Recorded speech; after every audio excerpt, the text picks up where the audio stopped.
Good morning dear students, आज का हमारा लेसन है युगों का दौर। युगों के दौर में हम पढ़ेंगे कि गुप्त शासन में राष्ट्रीयता और साम्राज्यवाद का विकास।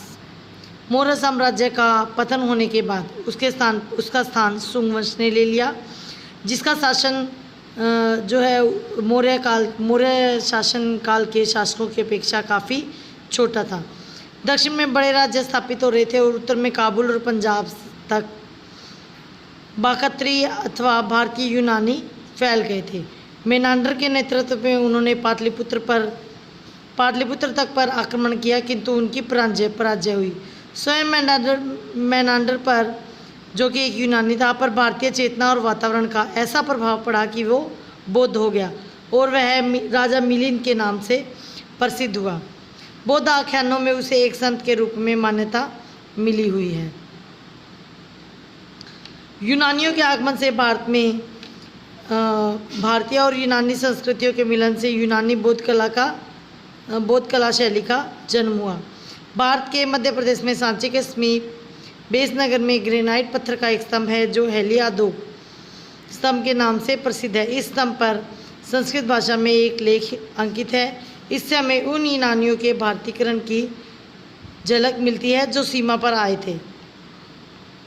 मध्य एशिया में शक लोग अक्षु नदी की घाटी में बस गए थे और युइची सुदूर पूर्व से आए और उन्होंने इन शकों को उत्तर भारत की ओर धकेल दिया। ये जो शक है, ये भारत में आकर बौद्ध और हिंदू हो गए। बाद में कुषाण आए और उन्होंने शकों को हराकर दक्षिण की ओर भगा दिया। शक काठियावाड़ और दक्षिण की तरफ चले गए। उसके बाद कुषाणों ने समस्त उत्तर भारत पर और मध्य एशिया के बहुत बड़े भाग पर अपना एक सुदृढ़ साम्राज्य स्थापित किया। उनमें से कुछ ने हिंदू धर्म को अपना लिया, लेकिन अधिकांश कुषाण शासक जो है वो बौद्ध हो गए। उनका सबसे प्रसिद्ध शासक कनिष्क हुआ, जो बहुत सी बौद्ध कथाओं का नायक भी है। उसने महान कारनामों और सार्वजनिक कामों का उल्लेख है जो उसके द्वारा किए गए। उसके बौद्ध धर्म ग्रहण करने के बावजूद ऐसा लगता है कि राज्य धर्म का स्वरूप कुछ मिला जुला था। यानी कि हम कह सकते हैं कि शासक ने बौद्ध धर्म अपना लिया बेशक, लेकिन उसने प्रजा पर किसी प्रकार का धर्म से संबंधित कोई भी प्रतिबंध नहीं लगाया। कुषाण साम्राज्य की राजधानी आधुनिक पेशावर के निकट थी। तक्षशिला का पुराना विश्वविद्यालय भी पेशावर के नज़दीक ही था। इसके अलावा इतिहास की दृष्टि से देखा जाए तो चीन और भारत के मध्य सबसे पहला संपर्क 64 ईस्वी पूर्व हुआ और उसी समय यहाँ पर चीनी राजदूत भी भारत आए। उस समय चीन से भारत को जो उपहार मिले उसमें नाशपाती और आड़ू के पेड़ थे। इसके अलावा गोबी रेगिस्तान के किनारे भारतीय, चीनी और ईरानी तीनों संस्कृतियों का अद्भुत मेल हमें देखने को मिलता है। कुषाण काल में ही बौद्ध धर्म दो संप्रदायों में विभक्त हो गया, महायान और हीनयान। उन दोनों के मध्य सांप्रदायिक मतभेद उत्पन्न हो गए थे। भारतीय परंपरा के अनुसार बड़ी बड़ी सभाओं में इन मतभेदों पर विवाद आयोजित किया जाने लगे और इन विवादों के मध्य देश के विभिन्न प्रतिनिधि उसमें भाग लेते थे और उन्हीं में एक नाम जो सबसे अलग था वह था नागार्जुन, जो ईसा की पहली शताब्दी में हुए। वो एक महान व्यक्तित्व थे और भारतीय दर्शन और बौद्ध शास्त्र के बहुत बड़े विद्वान थे। उनकी वजह से ही भारत में महायान शाखा की विजय हुई। महायान के ही सिद्धांतों का प्रचार प्रसार चीन में हुआ। वर्मा और लंका में हीनयान संप्रदाय ही रही। कुषाणों ने स्वयं का भारतीयकरण कर लिया और वे भारतीय संस्कृति के संरक्षक बन गए। इसके अलावा गुप्त शासकों का एक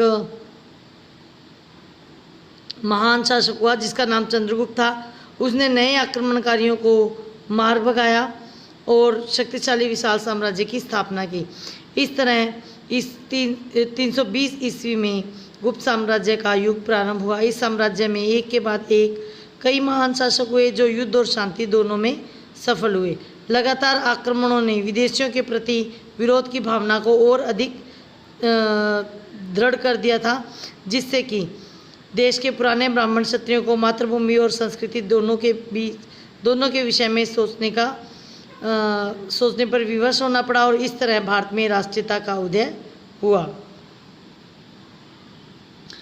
प्रारंभ में जब आर्य भारत में जिस भी स्थान पर आए थे उन्होंने उस स्थान को भारतवर्ष कहा और पूरे भारतवर्ष के समक्ष उस समय यह समस्या थी कि दोनों संस्कृतियों के बीच कैसे समन्वय स्थापित किया जाए। भारत ने इस स्थिति का सामना करते हुए मिलीजुली भारतीय आर्य संस्कृति की सुदृढ़ नींव पर निर्मित एक स्थायी समाधान प्रस्तुत किया। भारतीय संस्कृति की यह विशेषता है कि यहाँ भी जितनी भी नई जातियाँ या संस्कृतियाँ आई उन सभी संस्कृतियों को भारतीय संस्कृति में आत्मसात कर लिया। भारत में वास्तव में ब्राह्मणवाद या हिंदूवाद राष्ट्रवाद का प्रतीक बना। यह वास्तव में राष्ट्रीय धर्म था जिससे वे सभी गहरी जातियाँ और सांस्कृतिक प्रवृत्तियाँ प्रभावित हुई जो आज संपूर्ण भारत में राष्ट्रीयता की जड़ों में दिखाई देती है। जिस बौद्ध धर्म का जन्म भारतीय विचार से हुआ था उसके लिए भारत वह पवित्र भूमि थी जहाँ बुद्ध ने जन्म लिया, उपदेश दिया और वहीं पर उनका निर्वाण हुआ। परंतु बौद्ध धर्म मूल रूप में सार्वभौम था, वह विश्व धर्म था। जैसे जैसे उसका विस्तार और विकास हुआ वैसे वैसे उसका यह रूप और भी विकसित हो गया। यह धर्म और दर्शन भारत के भीतरी धर्मों और जातीय तत्वों के प्रति तो सहिष्णु और उदार था, परंतु विदेशियों के प्रति उतना ही उग्र था। ऐसे समय में जो राष्ट्रवादी चेतना पैदा हुई वह साम्राज्यवाद का रूप ग्रहण करने लगी। धीरे धीरे गुप्त शासकों का समय बहुत प्रबुद्ध, शक्तिशाली और अत्यंत सुसंस्कृत और तेजस्विता से पूर्ण था। फिर भी उनमें साम्राज्यवादी प्रवृत्तियां विकसित हुई और उस समय गुप्त शासकों के गुप्त वंश के जो सबसे शक्तिशाली शासक थे वो थे समुद्रगुप्त। उन्हें भारत का नेपोलियन भी कहा जाता है। साहित्य और कला की दृष्टि से भी गुप्त काल जो था वो बहुत ही महत्वपूर्ण था। आने वाली चौथी शताब्दी के प्रारंभ से लेकर अगले 150 वर्षों तक गुप्त वंश ने भारत में एक बड़े शक्तिशाली और समृद्ध राज्य पर शासन किया। इसके बाद लगभग 150 वर्षों तक उनके उत्तराधिकारी अपनी सुरक्षा में ही लगे रहे और राज्य धीरे धीरे सिकुड़कर छोटा होता गया। उसके बाद एशिया से नए हमलावर आए। ये हमलावर गोरे हूण कहलाए और उन्होंने यशोवर्मन के नेतृत्व में संगठित होकर उन पर हमला कर दिया और उनके मुखिया मिहिर गुल को बंदी बना लिया। परंतु गुप्तों के वंशज बालादित्य ने उसके प्रति उदारता दिखाई और मिहिर गुल को सुरक्षित भारत से जाने दिया, जिसका बदला मिहिर गुल ने कपटपूर्ण आक्रमण से दिया। भारत में हूणों का साम्राज्य बहुत कम समय तक रहा, लगभग आधी शताब्दी। उनमें से अधिकांश लोग देश में छोटे छोटे सरदारों के रूप में यहीं रह गए। वे कभी कभी समस्याएं पैदा करते थे लेकिन भारतीय जन समुदाय के सागर में समा जाते थे। उनके कुछ नायक 7वीं शताब्दी के प्रारंभ में आक्रमणकारी हो गए। उनका दमन कन्नौज के शासक और हर्षवर्धन ने उत्तर से लेकर मध्य भारत तक बहुत ही शक्तिशाली राज्य की स्थापना की। वे बौद्ध थे और उनका महायान संप्रदाय में कई रूपों में हिंदूवाद से मिलता जुलता था। उन्होंने हिंदू और बौद्ध धर्म दोनों को बढ़ावा दिया। उन्हीं के शासनकाल में चीनी यात्री हुआन सांग भारत आया था। हर्षवर्धन कवि एवं नाट्यकार था और उसने राज्यसभा में बहुत से कलाकारों और कवियों को स्थान दिया था। हर्षवर्धन की मृत्यु 648 ईस्वी में हुई और यह लगभग वह समय था जब अरब के रेगिस्तानों से अफ्रीका और एशिया में फैलने के लिए इस्लाम सुदृढ़ हो रहा था। उसके बाद दक्षिण भारत में मौर्य साम्राज्य के अंत हो जाने के बाद 1000 वर्ष से भी अधिक समय तक बड़े बड़े राज्य फूले फले। दक्षिण भारत अपने विकसित हस्तशिल्प और समुद्री व्यापार के लिए विशेष रूप से प्रसिद्ध था। दक्षिण भारत की गणना समुद्री ताकतों में होती थी। उसके जलयान दूर देशों तक माल पहुंचाते थे। उत्तर भारत पर बार बार होने वाले आक्रमणों का सीधा असर दक्षिण भारत पर नहीं पड़ा, लेकिन उसका परोक्ष प्रभाव यह हुआ कि बहुत से लोग उत्तर से दक्षिण में जाकर बस गए और इन लोगों में शिल्पी, राजगीर और कारीगर भी शामिल थे। इस तरह दक्षिण भारत पुराने कलात्मक परंपरा का केंद्र बन गया था।